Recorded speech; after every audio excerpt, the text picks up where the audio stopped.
because I have been waiting for you to come along.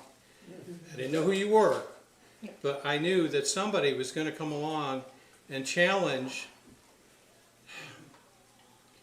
this part of the Virginia way that really has to go. Right. Yes. So,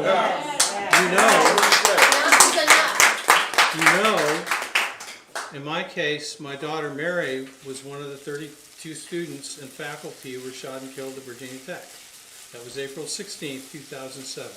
So when my daughter and 32 students and faculty were killed, dozens were injured, and that whole community and our whole Commonwealth and our whole country and really the whole world was shattered by that.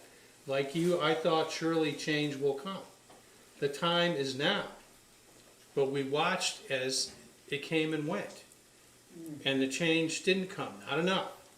And then we went through Newtown, and I thought surely now the time will come. The change will come.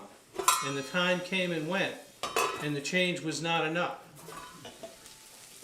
And I kept going back to Richmond. I went to a lot of other places too, but the place I've gone back to again and again and again is Richmond.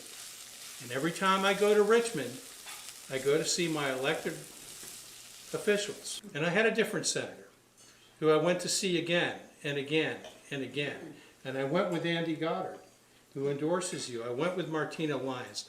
I went with Lori Hawes, whose daughter was in the same French class with Mary and shot but survived. And we would go to see him again and again and again.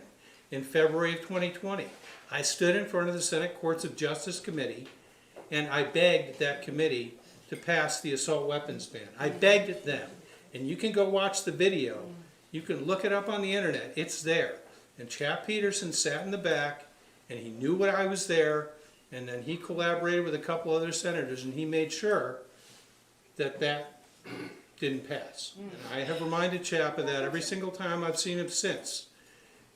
And he has said some very ugly things in his response to the truth, and his answer amounts to, well, yes, but. It's true, but. I voted for it before I voted against it. And we don't need that anymore. We need people of character who know where the future of this Commonwealth is going and who are going to say what they mean and mean what they say. That is who Saddam is. I know that because even though we've only talked a very few times, you can take the measure of a man.